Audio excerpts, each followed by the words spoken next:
Today I'm going to introduce Lambda expressions, and I'm going to do this in 3 different videos because they're a little bit tricky.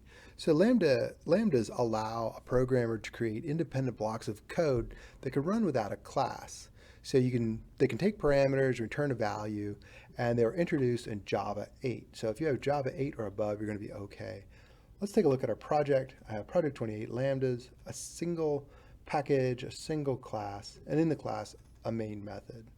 So lambda expressions need something called a functional interface. So let's go ahead and make a functional interface.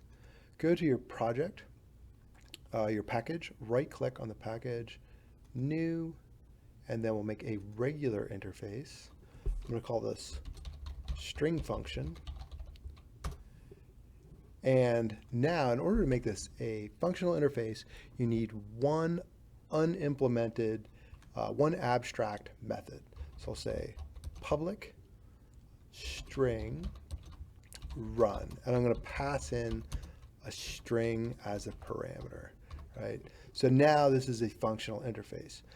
But what happens if you make a functional interface and somebody comes along and they add something, and maybe they add another thing to it, right? I'll say run 2 or something. Now you break your functional interface. So how do you avoid that? You put a annotation right here, say at functional interface. Now if somebody goes and breaks it by doing something else, like public void print, it broke, right? It said invalid. Right, so that's pretty good. So make sure you put your annotation here. This won't affect how it operates, but it will kind of protect you from somebody else adding something there that might break your functional interface. And you can put default and static methods in here. That's not going to affect it. It's the unimplemented method, the abstract method. All right, so now we have that. Let's go back to our class and let's use it. Let's use our functional interface. Let's say we have string str1 equals, this is an important string. All right, now we want to use our string function, functional interface, to make this all caps with a lambda expression. So I'm going to say string function. I'll make a variable for string function, and this is my lambda. S, that's the parameter in, and you can call it anything, it doesn't have to be S. A lot of people just use single letters. And then S to uppercase, right? And it will return this value because there is only one value, so it's smart enough to know, oh, I need to return that. All right, so we have that defined, but now we have to run it. So I'm going to put my str1, my updated string, into my old string. I'll say sf run, what is that, str1, and then let's print it out, str1. So essentially, since this is an unimplemented method, the lambda expression says, hey, this is going to be your implementation, this is going to be your parameter in, and we're going to return the one thing that it has right here as the return value. There we go. This is an important string. That's cool. So what makes that powerful is you can just change this implementation. You can change your lambda using the same functional interface. So let's make it a little more interesting. Let's make it reverse a string. All right. So we can go ahead and reverse the order of this. So we have our str1. Let's say sf. We'll use our variable for our functional interface. S.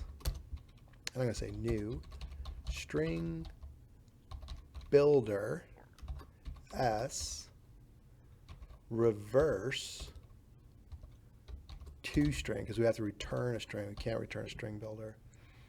Nice. Let's run it. Let's get our str1 and we'll say sf run string 1. Let's print out what we got. Sys out, control space, str1. And here we go. Look at that. Reversed it. Awesome. So we were just able to pass this thing in. Boom, here that became our implementation. essentially just the return value for our run method, our unimplemented method, and we have our output, which is what we wanted. So let's make it a little more complicated. Let's make every other letter capital, starting with the first one. So once again, I'm going to redefine my lambda. I'm going to use my functional interface s. Now, if I have multiple lines in my lambda expression, I need these curly brackets, and this has to have a semicolon at the end. Let's put some stuff in here. Let's say string result equals, we'll get an empty string. Let's do a for loop. For int I equals 0, I less than s dot length. So whatever we pass in with s, I plus plus, and I'll get a character at s char at I if I mod 2 equals 0, then it's even. So we're going to start at the 0 spot. So ch equals character 2 upper. Whoops, did I lose my? There we go. 2 uppercase ch, and then an else if it's odd. Let's copy this. Control C, Control V to lower. And as we go through our loop, let's go ahead and build up our result. Whoops, that's return. Result plus equals ch. Good.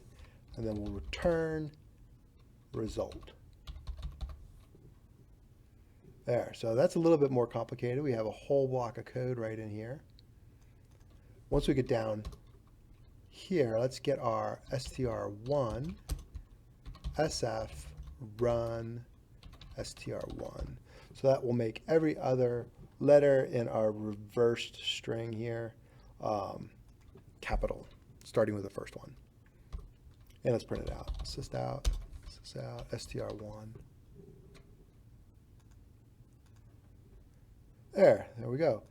So, oh yeah. So the first one was an exclamation, so it did not capitalize it. There's no cap for that. And then from there on out, it was fine. All right, looking good. So this one is the most basic kind of how to use a Lambda. You need the functional interface. I made this string function with one abstract method. And don't forget to annotate. And then we can just pass in, whoops, let me give our app here. We just pass in the code that we want for our implementation. And then we can run it, and it looks good. All right, so I will see you in the next video. I'm going to show you how to do this with collections, because that's really where it becomes more handy, where you can apply the entire Lambda expression to a collection.